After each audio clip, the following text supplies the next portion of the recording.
Bom, então,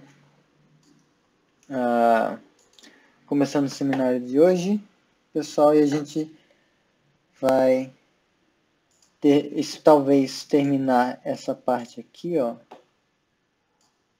A gente estava nos 50 tons do axioma da escolha, né? Então, eu vou dar uma relembrada em como a gente fez para provar que o axioma da escolha é equivalente à afirmação de que todo conjunto pode ser bem ordenado, tá? Que a gente usou uma recursãozinha louca. Aí vamos falar do lema de Zorn, e aí vai ser isso. Depois, adiante, a gente vai para esses dicas, truques e trapaças, que é essencialmente tudo que deveria ter sido feito da parte anterior, se fosse numa disciplina convencional, se fosse numa disciplina.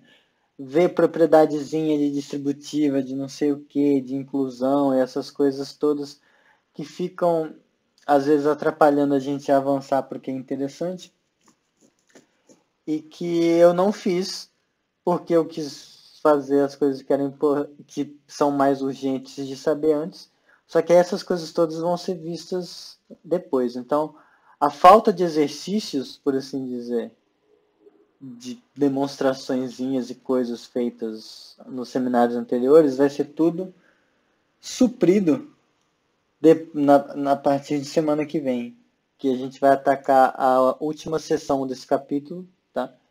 Que essencialmente é uma lista de exercícios, uma grande lista de exercícios resolvida, com alguns exercícios sugeridos secretamente, tá bom? Então, o meu áudio tá legal ainda? Tá sim. E tá dando para ver bem, tava dando para ver bem o que eu tava mostrando? Tava, eu tô vendo do celular. Ah, tá. Fabíola também? É que acho chato digitar, mas desculpa, Fabíola, só pra... Mas acho que se tivesse ruim ela ia ter gritado. Então tá. Só então, revisando, então, previously. Aliás, depois que chegar o PC nos meus vídeos, eu vou colocar a voz do cara do The Walking Dead falando previously nos vídeos, assim, pra mostrar o que foi dito. Não vou fazer isso, eu vou ter preguiça. Mas enfim. A gente viu esse teorema aqui, foi o grande Q do último vídeo, que são equivalentes a essas afirmações aqui, ó.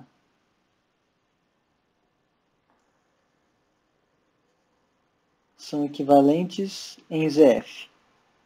E aí isso aqui quer dizer que para mostrar as equivalências a gente só vai poder usar os axiomas de ZF, não o axioma da escolha. Então, um é C, ou seja, o axioma da escolha, que é o C que falta para esse ZF aqui, né? O enunciado padrão dele, ou um dos enunciados padrão que a gente viu no começo. E B, a afirmação de que todo conjunto admite uma boa ordem.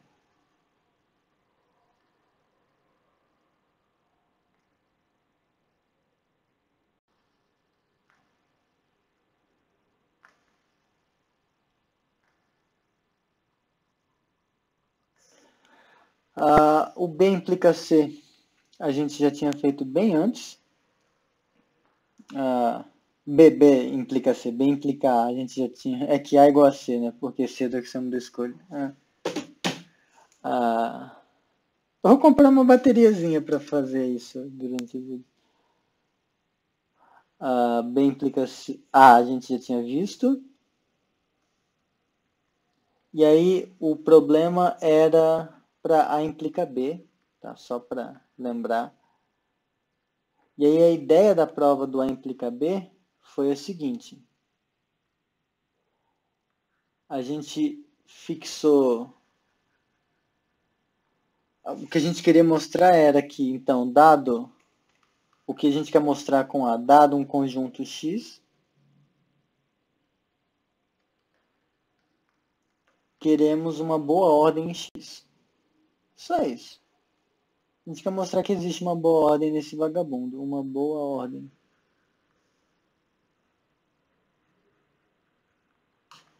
Tá?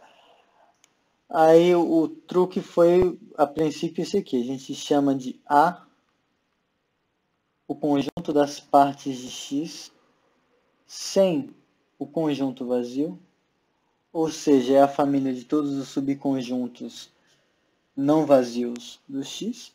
Tá? E aí a gente pega, pelo axioma da escolha,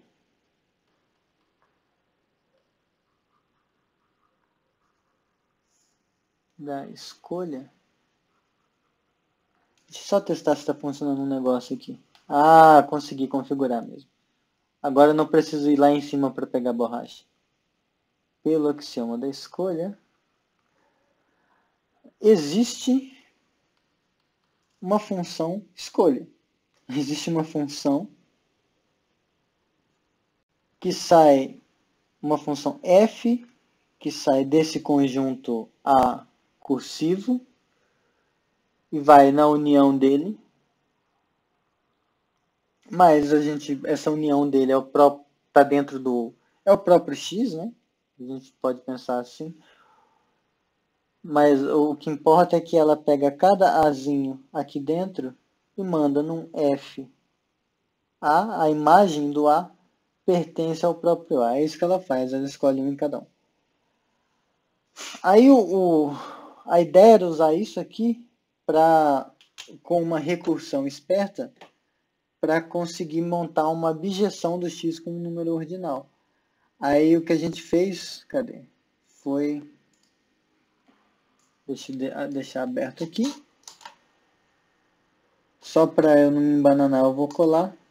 É a graça de aulas online e seminários online tinham que ter algum tipo de vantagem, tá? O que a gente quer agora é isso aqui. A gente buscamos uma fórmula funcional. Diferente do vídeo, eu vou supor que ela existe primeiro e depois eu vou mostrar quem ela é. Eu não sei por que eu não fiz assim, porque eu sou idiota, talvez. Buscamos uma fórmula funcional f de xy e a gente quer que essa fórmula satisfaça isso aqui, ó.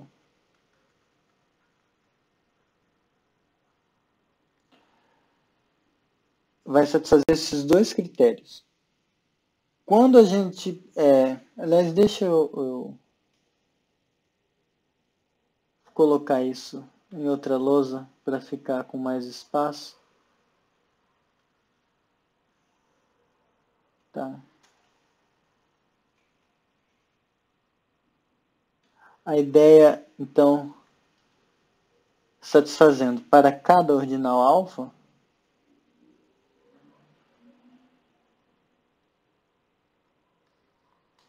a gente quer que satisfaça isso aqui, ó. Quando a gente fizer pegar x igual a esse alfa, esse f alfa vai ser igual a f, essa f aqui é a função escolha do conjunto x menos os f betas que vieram antes. Tá? Ou seja, a gente vai pegar alguém que essa fona ainda não escolheu e vai pegar o conjunto desses caras que a fona ainda não escolheu e vai pedir para nossa função escolha escolher alguém desses caras. Claro, se esse conjunto aqui for diferente de vazio. Apaga, pronto. Se porventura nesse ordinal alfa que a gente tiver pegado já tiver acabado todo mundo,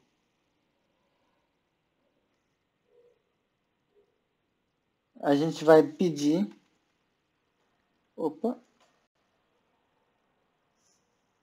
que esse f alfa seja igual a um certo y, onde quem é esse y? Esse y é só um erro 404. onde esse y é qualquer porcaria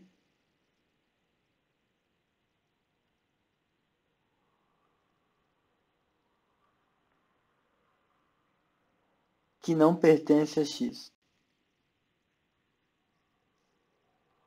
É só uma mensagem de erro que não está em x. Tá? Supondo que já existe essa fórmula funcional aqui que a gente quer, o truque fica bem simples por causa do seguinte. A primeira coisa que a gente observa é que existe um ordinal alfa tal que em algum momento a minha fórmula funcional vai ter que devolver o valor y. Em outras palavras, isso está falando que a gente vai percorrendo todos os ordinais que existem. Então, vai ter algum ordinal que necessariamente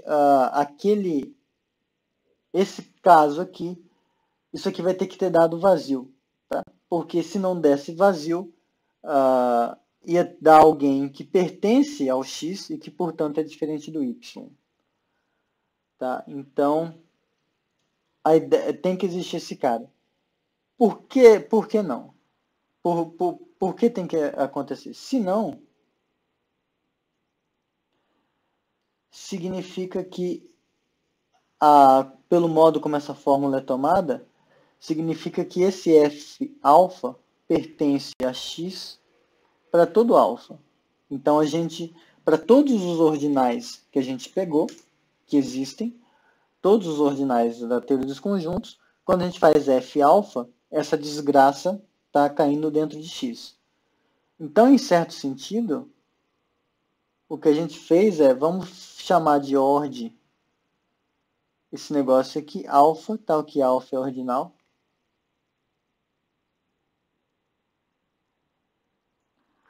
O conjunto dos ordinais.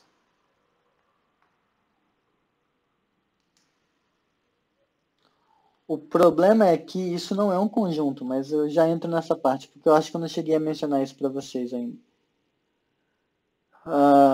E nem no vídeo eu expliquei essa parte direito. Então, tem o conjunto dos ordinais e tal. Então, essencialmente, o que a gente fez foi, se isso aqui fosse um conjunto, a gente teria pegado uma função que vai de ordem em x, tá? E aí, bom, o fato é que isso não pode acontecer pelo seguinte. Isso aqui seria uma função de verdade, uma função entre conjuntos. Isso não pode acontecer por duas coisas. Primeira coisa, ordem não é conjunto.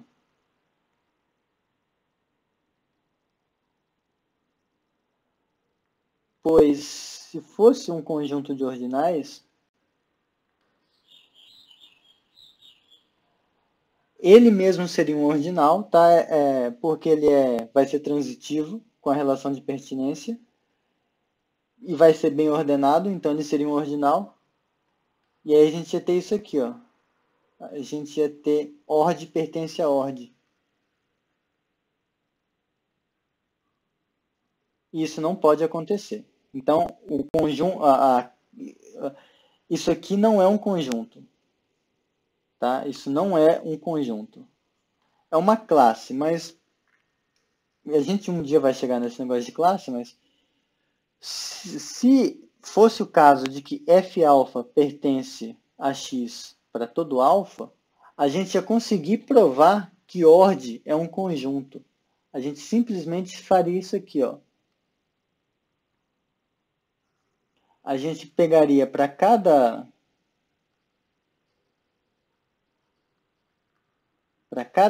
alfa, a gente pegaria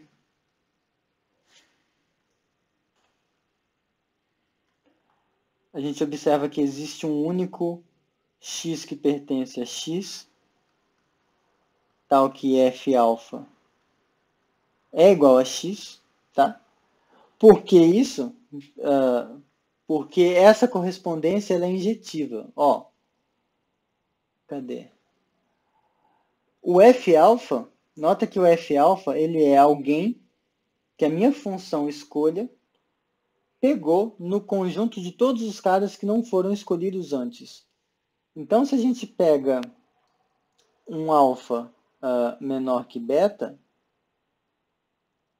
então, ou melhor, deixa eu fazer assim, se a gente pega um beta menor que alfa, então a F-alfa tem que ser diferente da F-beta, porque o F-alfa foi escolhido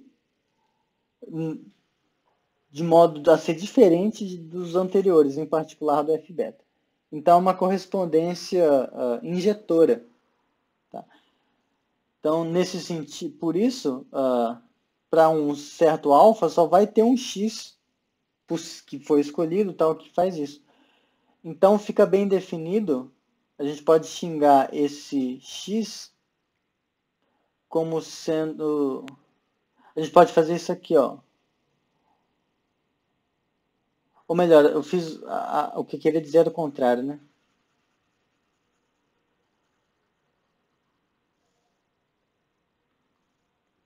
Para cada x que pertence a x, tal que esse x é igual a um f alfa,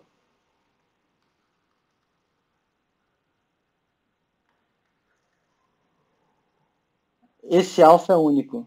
Esse cara aqui é único. Então a gente consegue fazer uma correspondência que vai de um subconjunto do x e vai na família dos ordinais, por assim dizer, que é uma função. E aí o axioma da substituição diz pra gente que a imagem de uma coisa que está a imagem de uma fórmula funcional indexada num conjunto é um conjunto. Então a gente ia concluir que esse negócio aqui é um conjunto. Então não pode ser o caso. Ficou muito confuso? Que eu acho que no vídeo pode ter ficado, no vídeo anterior deve ter ficado confuso e talvez aqui tenha ficado confuso também, não sei.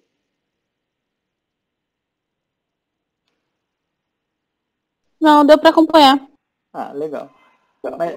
Mas, mas assim, a intuição é essencialmente a seguinte. A gente fez uma correspondência que é injetora entre uma classe de coisas que é muito grande e um conjunto. Isso não pode acontecer. Porque se a imagem de uma correspondência funcional é um conjunto, a gente meio que consegue, e essa correspondência injetora, a gente consegue voltar, meio que pegar uma inversa de um lado e mostrar que o domínio vai ter que ser um conjunto também. Esse cara não pode ser. Bom, então, o absurdo foi em supor que não existia um alfa tal que isso acontece. Tá? Supor, então, que a gente o que permitiu esse absurdo foi dizer que o F-alfa pertence a X para todo alfa. Então, o que vai acontecer é que vai ter que existir algum alfa que satisfaz isso. Então, o segundo passo deixa eu só usar a mesma letra. Que letra que eu tinha usado? Gama. Então, seja gama o menor ordinal com essa propriedade.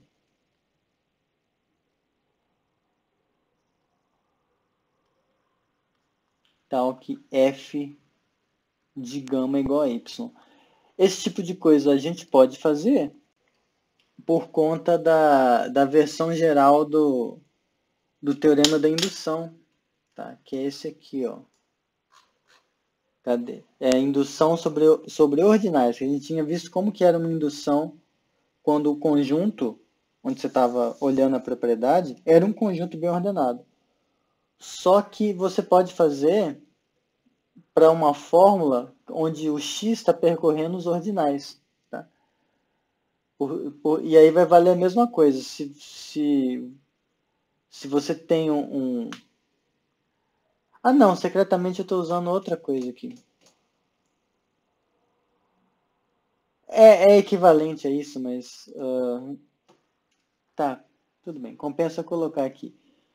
A gente viu que existe um alfa, tal que o f de alfa é igual a y. Bom, esse alfa é um conjunto de ordinais, então a gente vai e olha para isso aqui. T igual ao conjunto de todos os betas que são menores do que alfa. Lembra que ser menor do que alfa é a mesma coisa que pertencer a alfa, para ordinais, tá? E aí a gente pega todos os menores que ele, tais que esses caras menores também satisfazem isso. Bom, agora de duas uma. Ou esse T é igual a vazio, ou esse T é diferente de vazio. Se o T for diferente de vazio, ele vai ser um subconjunto não vazio do alfa. E o alfa é bem ordenado. Então a gente vai e pega gama igual ao menor elemento de T. Se for vazio, então necessariamente o alfa, que a gente pegou aqui por acaso, ele já é o menor com essa propriedade. Por quê? Se tivesse alguém menor do que ele com essa propriedade, pertenceria a T. E aí esse conjunto não seria vazio. Portanto, de um jeito ou de outro, existe o menor ordinal no universo que satisfaz isso. Tá bom? Essa parte ok também?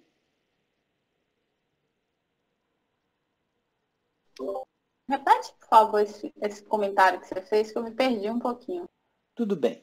A gente quer mostrar que existe o menor ordinal que satisfaz essa condição, onde a função que a gente está construindo, ela dá o primeiro erro, no sentido de que esgotou o conjunto. A gente quer o menor que faz isso. Por que que esse cara menor existe? A gente viu que existe algum que faz isso no passo anterior. Existe um alfa, tal que o f alfa é igual a y. Aí a gente olha o subconjunto de alfa, formado por todos os seus elementos, que também satisfazem a mesma condição. Lembrando que, para ordinais, vale isso aqui, beta menor que alfa, C e somente C, beta pertence a alfa. Ser elemento de um ordinal é você ser um ordinal menor do que ele. Tá? Então, esse conjunto ele pode ser vazio ou pode ser não vazio. Se ele for não vazio, então ele tem um menor elemento dentro de alfa, porque alfa é bem ordenado, pela relação de pertinência, aquela coisa toda. Porque o ordinal é um negócio, é um conjunto, que quando você olha a relação de pertence, isso aqui é uma boa ordem, e ele também é transitivo, que significa que se x pertence a alfa, então x está contido em alfa. Era isso.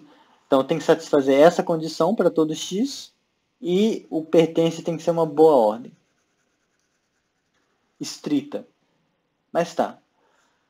Então, se o T é diferente de vazio, tem um menor elemento no alfa, que é o menor elemento desse conjunto. Esse menor elemento vai ser o menor ordinal do universo, o menor ordinal que existe satisfazendo essa condição. Porque se existisse um outro menor do que ele pertenceria a gama, e gama pertence a alfa, portanto, esse cara menor que gama também pertenceria a alfa, e ia satisfazer isso. Então, a gente ia contrariar a minimalidade de gama, nesse caso.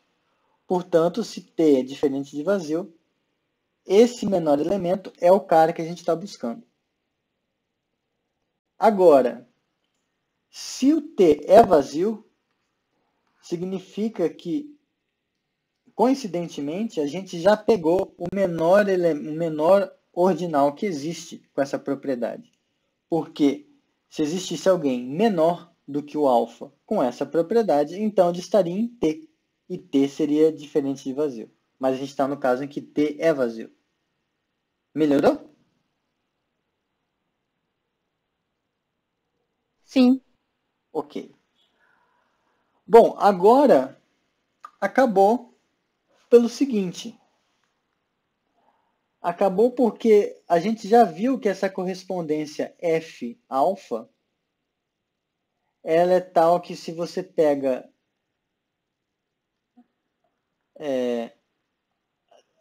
alfa e beta diferentes, sempre que alfa, deixa eu colocar aqui, sempre que alfa é menor que beta, que é menor que gama, tá? Porque se esses dois são menores do que gama, então significa que a F alfa e a F beta, elas não estão dando Y, porque o gama é o menor onde isso acontece. Então, F alfa e F beta são tomadas de acordo com essa regra aqui, com essa regra I. Portanto, vale esse argumento que a gente tinha feito, ó. Só que com as letras trocadas. O cara que veio depois, nesse caso aqui, o beta, ele foi escolhido fora dos caras que vieram antes, em particular o F-alfa. Então, eles têm que ser distintos.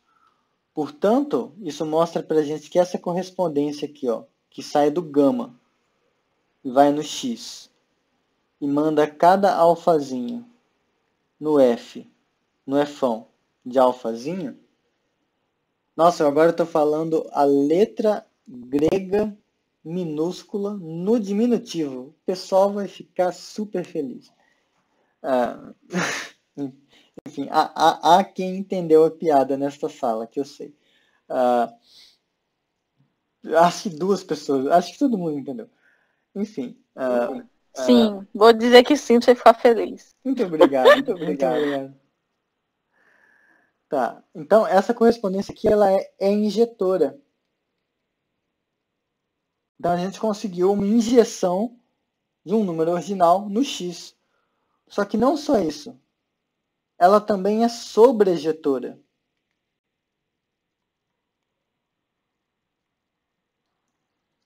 Por que ela tem que ser sobrejetora? Se acontecesse da imagem do f, dessa função f, ser diferente do x, então a gente ia ter x menos a imagem diferente de vazio. Só que vejam, vamos olhar esse x menos a imagem de vazio mais de perto, mesmo a imagem de f. Isso aqui é o conjunto das f's dos alfas que pertencem à gama. Então, isso a gente está fazendo isso aqui, ó. Os f's de alfa com alfa menor do que gama. Se isso aqui é diferente de vazio, então a nossa fórmula, ela precisa, pelo modo como a gente definiu ela, quando isso aqui é diferente de vazio, obrigatoriamente f do que está aqui é igual, ou melhor, é alguém que o que a função escolha diz que é, mas é alguém que pertence ao x menos essa coisa toda. Em particular, é alguém que pertence a x. E, em particular, é diferente do y, que não pertence a x. Esse fão de y, esse fão de gama, vai ter que ser diferente do y. Só que a gente pegou gama como sendo o primeiro, o menor ordinal, que satisfaz justamente a condição de ser, da imagem dele pela fórmula ser y. Portanto, a função tem que ser sobrejetora. Como ela também é injetora, a gente tem aí uma bijeção entre gama, que é uma coisa bem ordenada, e x. Então, o que a gente faz? A gente importa a ordem para cá. A gente diz que um x é menor que um y, se e somente se a imagem inversa deles aqui, vista pela inversa dessa bijeção, for menor na ordem do gama. Então, isso, essa é a prova, tá? E toda a parte técnica de recursão, aquela coisa toda, foi só para a gente se convencer de que isso aqui existe, tá? De que existe essa fórmula funcional. E aí essa fórmula funcional, como que a gente monta ela? Mas antes de eu falar dela, tudo bem? Deu para entender razoável? Deu.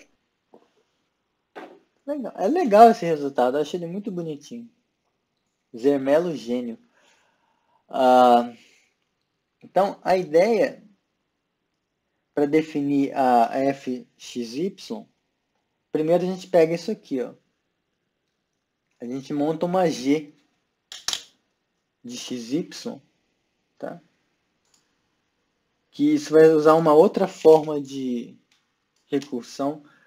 Aliás, já que está aqui, a gente vai usar essa recursão aqui, ó.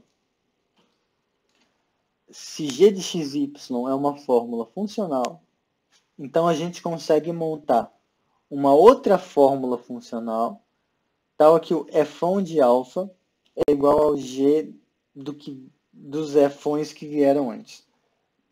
Só para explicar, então,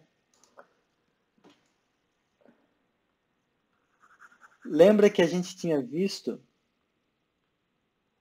antes, a gente tinha visto essa recursão. Eu tenho que lembrar que a caneta agora tem borracha. A gente tinha visto essa recursão aqui, ó, recursão baby, vamos chamar assim. Recursão versão baby. A gente tinha visto que se g de xy é fórmula... vou usar até outra letra. H de xy é fórmula funcional.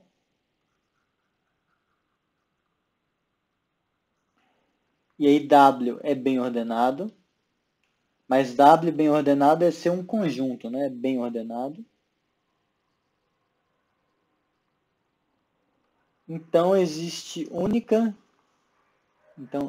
uma única função H que sai do W e vai para algum lugar, tal que para todo W que pertence a Wzão, quando você faz H de W, é você pegar essa fórmula funcional e aplicar nas sequências, no histórico de tudo que veio antes. A gente tinha visto isso aqui.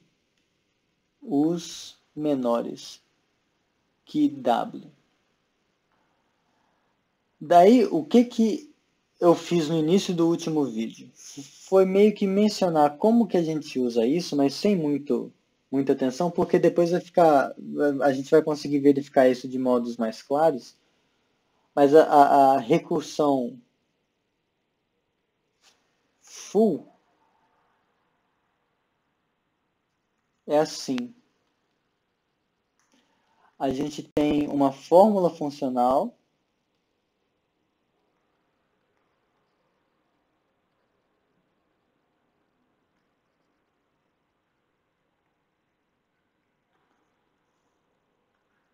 e aí a gente consegue uma outra. Então existe uma outra fórmula funcional. Isso é um metateorema, né? Então existe f de x uma fórmula funcional.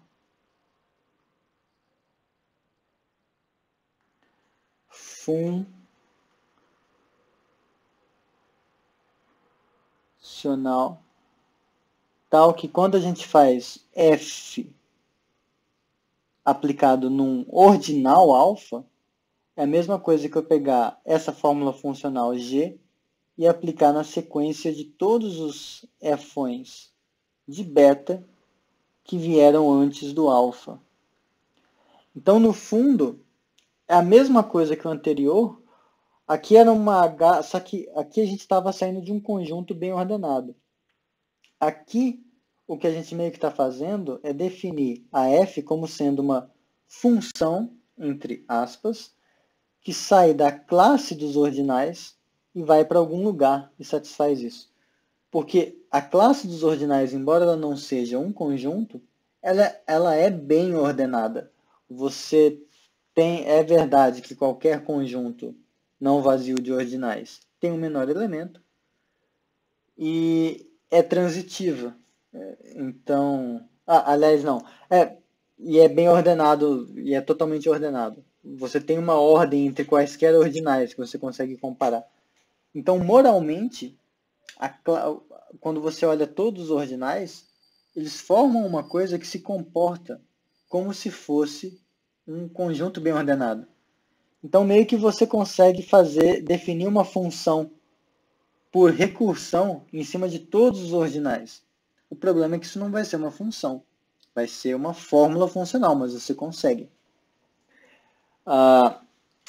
E aí, bom, essencialmente, isso é você pegar essa versão baby e trabalhar com ela aqui.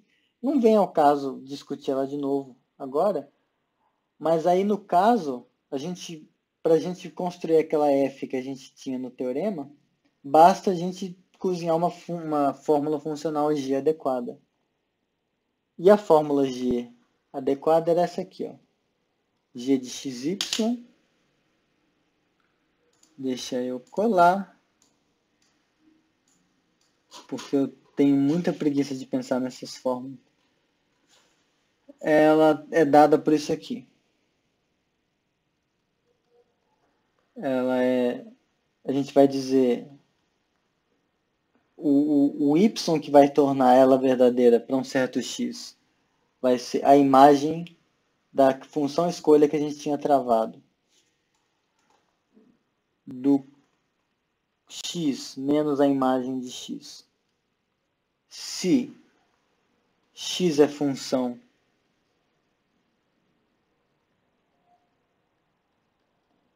tal que satisfaz isso. Aliás, eu vou chamar de z. zy, pronto. Se z é função tal que x menos a imagem de z é diferente de vazio. Caso contrário, y é igual àquele y maiúsculo que a gente tinha fixado no começo. Então, isso aqui vai ser uma fórmula funcional, porque para cada z que você pega no universo, ou ele é uma função que satisfaz isso, e daí só existe um y que satisfaz esse negócio aqui, porque a função f está fixada, que é a função escolha. Tá? E se o z não for uma função que satisfaz isso, então só existe uma coisa no universo que satisfaz o critério de ser esse y maiúsculo, a saber, este y maiúsculo. É essa única coisa. Então isso é uma fórmula funcional. E aí o teorema da recursão full, esse aqui, diz para a gente que vai existir uma fórmula funcional que vai satisfazer essa condição aqui. Só que aí, veja, ele vai satisfazer f de alfa igual a g dos f's que vieram antes, pelo teorema da recursão full. Então, isso aqui fica sendo essa G, esse negócio aqui, ó, F é fão de beta, tal que beta é menor que alfa, isso é uma função. Nota que se a gente pega Z saindo de alfa e indo para, vou colocar assim, x união y. Tá? Porque os valores desse negócio, eles podem ser ou esse y ou alguém que mora em x. Isso aqui é só um jeito diferente de escrever essa z aqui, ó. A função que pega um beta e manda em fão manda em fão de beta. Então, essa z é uma função. Agora, nota que se essa função, a imagem de z, satisfizer isso, Então, pela definição da G, a gente vai ter que o f de alfa é igual a f do x menos parará, que é aquele negócio que a gente tinha. Por outro lado, se ocorrer que a imagem de z dessa função não está satisfazendo isso, então, pela definição da própria função da fórmula g, esse negócio vai ter que dar y. Então, essa fórmula f que existe pelo teorema da recursão full satisfaz as duas condições que a gente precisava para fazer o teorema funcionar. Satisfez essa primeira condição e satisfez a segunda. E aí, foi isso que a gente que eu discuti no último vídeo. Tudo bem? Foi uma revisão longa. Sim. Mas eu acho que eu ia me sentir culpado se eu não fizesse. Se eu só deixasse aqui esse vídeo offline, assim, não sei.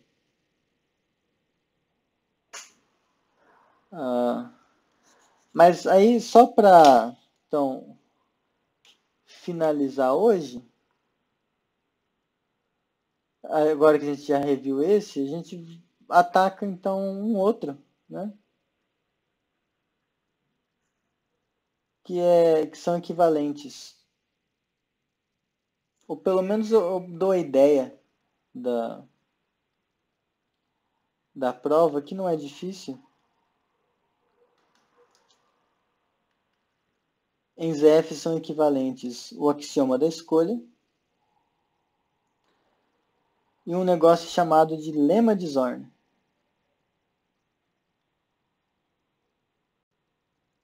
Que é essa afirmação aqui. Se P é uma ordem parcial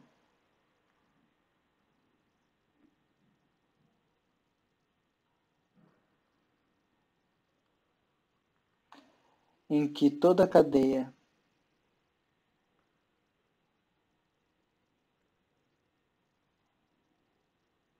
tem elemento maximal.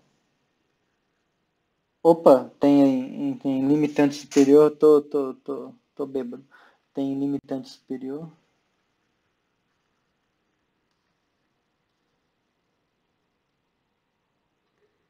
Então, P tem elemento maximal.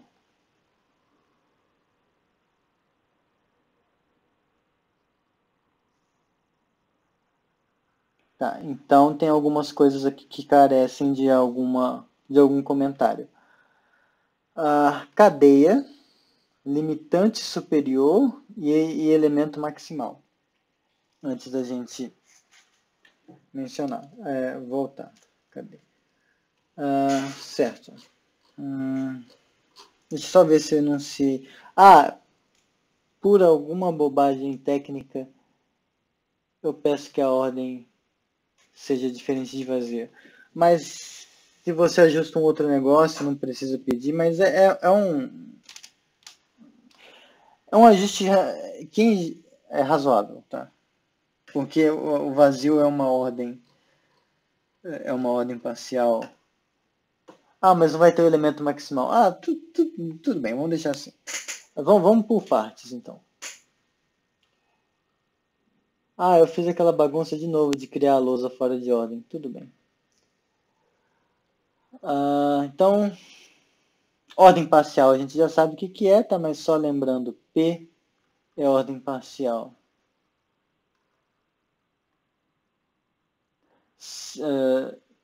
Isso aqui é só um abuso de linguagem, tá? Tem que ter a relação de ordem dita, mas essa relação aqui ela é reflexiva,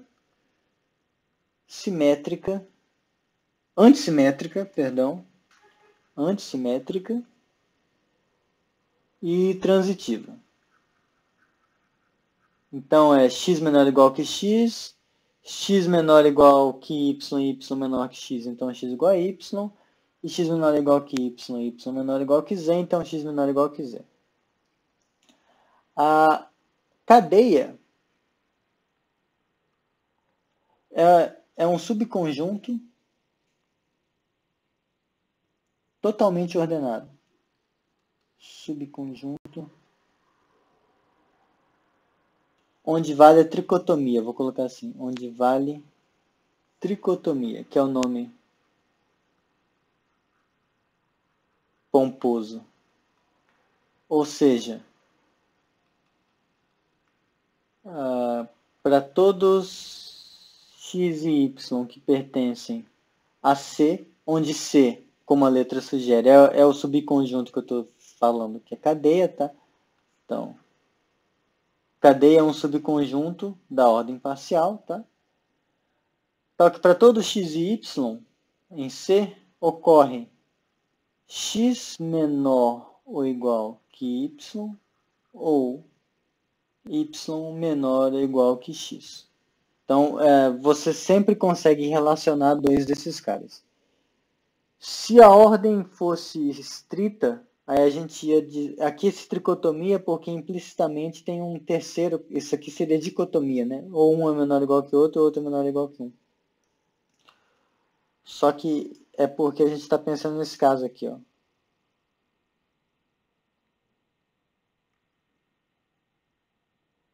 Só que essa notação meio que já engloba esses casos aqui. Mas enfim. Então, eu vou fazer um desenho que vai deixar claro o que é, já, mas limitante superior é o que o nome sugere. Há quem chame de cota, há quem chame de majorante. P pertencente a P é limitante superior. Não é bom escrever limisup, não mesmo. É limitante superior. Tem um negócio que chama limisup, né? Cuja definição porre. Eu sei que tem um jeito certo de definir aquilo que é muito natural, mas eu nunca lembro. Então, Eu sei que o jeito que eu estudei análise era um saco e eu já esqueci, obrigada. de nada. Eu acho que provavelmente todo mundo concorda aqui com isso. Mas enfim. P limitante superior de A se para todo A que pertence a A ocorrer A menor ou igual que P. Então é alguém que está acima de todo mundo do A. Finalmente, deixa eu dar uma diminuidinha aqui para fazer isso tudo caber. Não vou diminuir muito, porque senão fica ruim de ler, mas...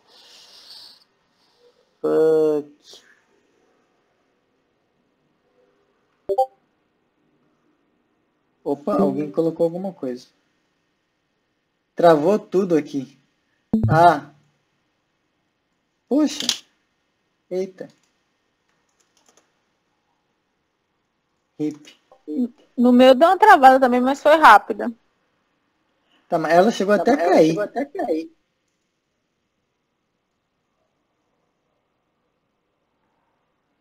Mas enfim, eu tô gravando, né? Eu estou gravando e já estamos em 48 minutos, mas não vai passar muito de uma hora, eu prometo. Então, saudades, Fabio. Então, limitante superior é agora elemento maximal. Então, limitante superior, cadê? O que faltava era dizer aqui maximal, então um M pertencente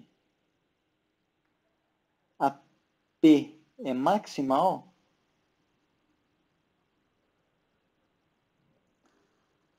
se não existe um P que pertence a P, tal que M é menor ou igual que P e M diferente de P. Tá, eu só frisei assim porque como a gente ainda não gastou tempo estudando as relações entre ordens espaciais e ordens estritas, é meio roubo eu usar esse símbolo aqui, porque aqui esse menor ou igual é só um símbolo. Então ele a princípio não está atrelado a nenhum outro símbolo de menor. Assim. Mas, então não existe ninguém diferente do P que seja maior, diferente do M que seja maior do que o M na ordem. Conceitos que acho que a maioria que acompanha esses seminários tá ciente. Seria mais por causa do Lucas que não tem familiaridade com essas coisas.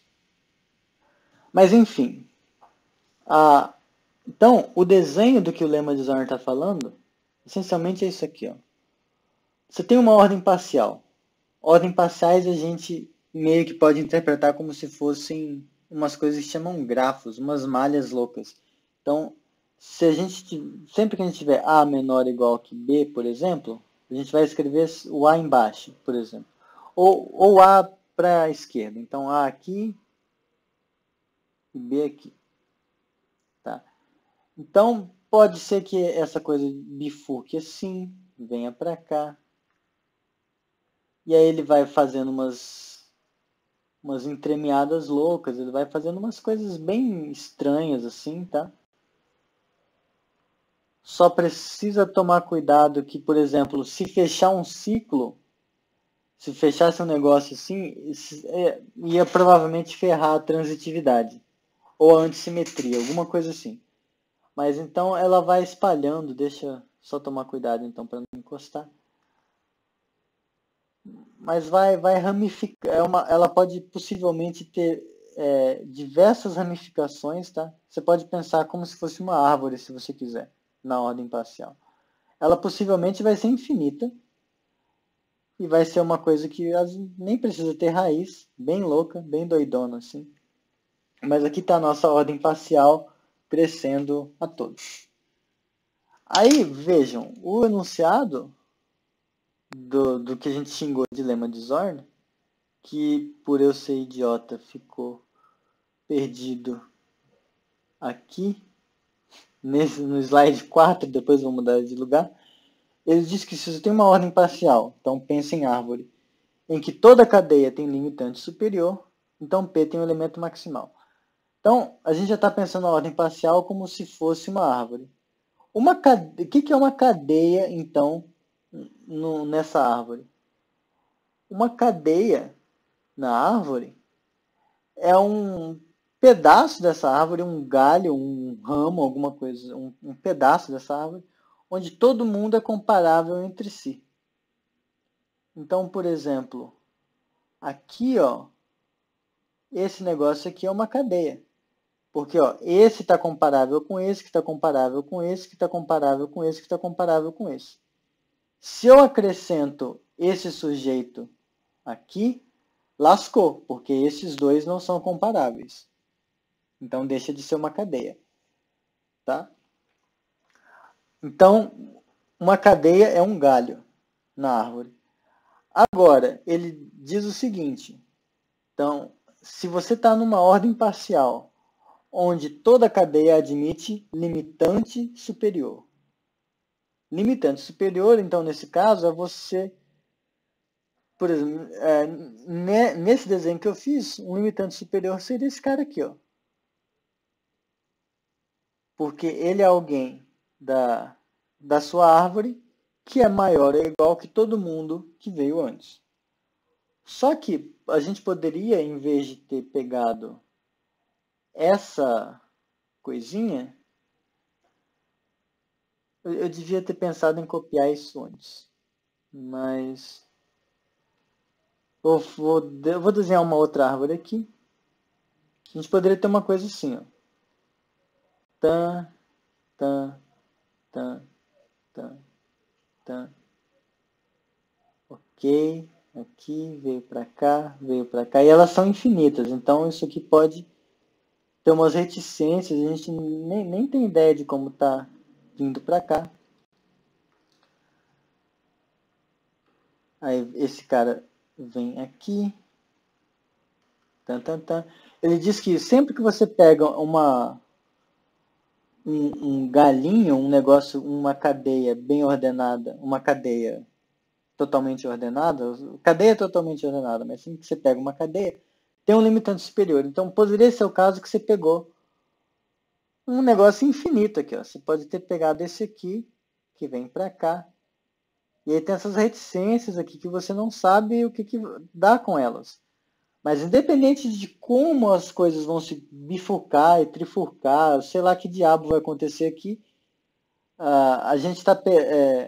como a gente está pegando uma cadeia, ele está indo numa linhazinha, bonitinha, e pode ser que tenha infinitos aqui, só que a gente vai conseguir garantir que existe alguém, depois dessas reticências, possivelmente, que está maior que todo mundo. Maior ou igual que todo mundo. Então tem um limitante superior. É isso. Você sempre consegue, em certo sentido, você consegue estender o seu galho um pouquinho a mais, se for o caso. Tá? Ou poderia ser como nesse caso aqui. Mas, enfim, o que o teorema, essa afirmação diz, então é que se você está numa ordem parcial, numa árvore, onde toda cadeia, que é uma coisinha assim, você sempre consegue estender ela um pouquinho mais, tá? Então, não importa que desgraça seja essa ordem parcial, vai ter algum elemento nessa ordem parcial, tá? Tem milhares de reticências aqui, reticências aqui, reticências aqui. Vai ter um elemento nessa sua ordem parcial. Aqui esse cara poderia continuar assim e ter outras reticências. Só que vai ter algum que não tem ninguém depois dele. Não, tipo, acabou aqui. No sentido de que você não consegue estender, não tem ninguém que vai ser maior que ele. Pode ser que existam outros. Por exemplo, nesse desenho que a gente fez aqui, ó, esse cara é um elemento maximal, porque não tem ninguém depois dele. Esse cara é um elemento maximal, porque não tem ninguém depois dele. Esse aqui é maximal, podem ter vários. Não significa que ele é máximo, que ele é maior que todo mundo da ordem. Significa que não vai ter ninguém da ordem que é maior do que ele. Tá? É diferente. A ideia de por que o axioma da escolha implica isso é, no fundo, o desenho que eu fiz, a explicação que eu fiz, essencialmente. Porque a ideia é que a gente pega um elemento da nossa relação de ordem parcial, tá? Ele pode ser um elemento maximal ou não. Se ele for, acabou. Se não, tem alguém maior do que ele, que é um P1. E aí, de novo, agora você olha para o P0, P1. O P1 é o maior elemento? Ele é maximal? Não. Sim, se for, acabou. Se não, beleza. Pega uma próxima testemunha. Depois que você tiver feito isso possivelmente infinitas vezes, o que você vai ter é uma cadeia. Uma cadeia possivelmente infinita. E aí, bom, vai ter um limitante superior. Você pega ele. Esse cara é maximal? Senão acabou. Perdão, é maximal. Se for maximal, acabou. Se não, continua. Então, é feita uma recursão de novo, tá? Para dar conta desse negócio. E que ela vai ter que acabar em algum momento. E aí, esse algum momento vai ser onde você vai encontrar o elemento maximal. A ideia é essencialmente essa, assim, da prova. O negócio agora é só a parte técnica. E eu não sei se quer que por você, por quem está assistindo. Agora quem está assistindo é só Priscila. se eu paro aqui ou se eu faço, só dou a ideia da parte técnica como que escreve, ou se eu deixo para fazer em detalhes depois. O que você acha? Ah, eu prefiro ver em detalhes depois porque é uma demonstração que eu nunca fiz. Ah, tudo bem. Eu nunca provei essa equivalência Tá. do lema de Zorn, coqueção. Uma equivalência que vira e mexe é útil do ponto de vista financeiro, né? Tipo, ela cai em concurso, é muito comum. Ah, Pelo tá. menos nos que eu fiz, por exemplo, caiu. Teve um. Eu não escolhi porque eu tinha outras coisas para fazer no concurso, mas acho legal saber fazer bem direitinho. Tá, então só para dar um teaser do que vai ser, então a gente vai provar, a ideia da prova vai ser isso aqui, ó. Então, para mostrar que o axioma da escolha, o axiom of choice, implica o Zorn lemma, a gente vai fazer essa recursão louca, tá? Que, assim, depois que a gente já se acostumou, ela ocupa o quê? Meia página só, assim, e cheia de espaços, tá? É isso aqui, ó. Começa aqui, aí acaba aqui. É curtinha, mas para fazer com detalhes, faz depois. Então, vai ser uma recursão marota.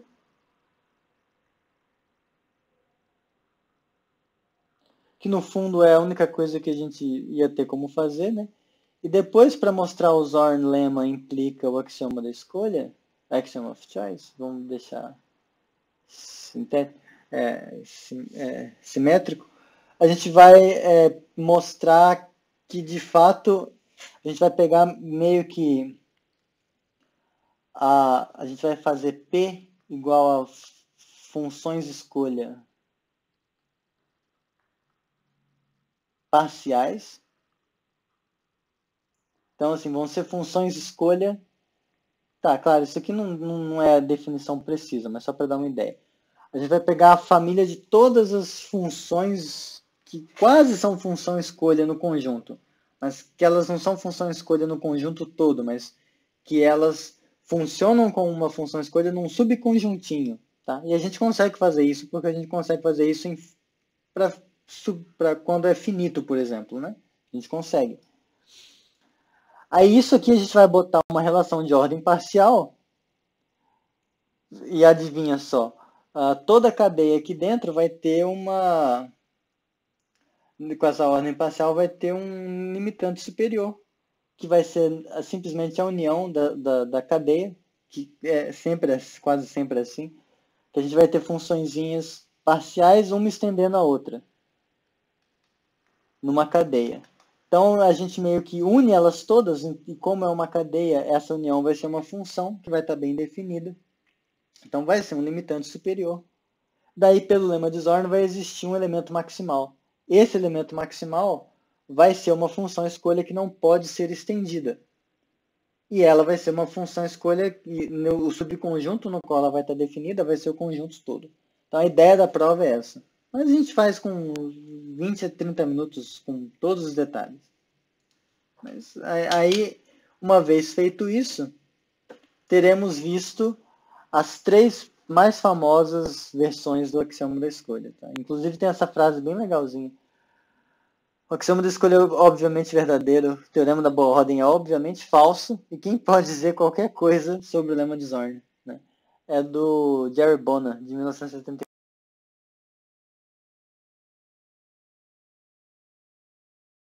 Peraí, estão me ligando, provavelmente é do Carone. Não sei se... Tava me escutando? Caiu um pouco. Aí eu não ouvi, eu só ouvi a frase. Ah, tá. Não, é que tava me ligando no celular e o fone tava conectado no celular também. Ah, que inferno. Tá bom. Tá, mas é só uma frasezinha. Mas é boa. Mas aí a gente acaba essa parte e vai para um pouco de exercício físico. Tá bom. Bom, valeu então. Vou cancelar a gravação, encerrar a gravação. Deu 1h04.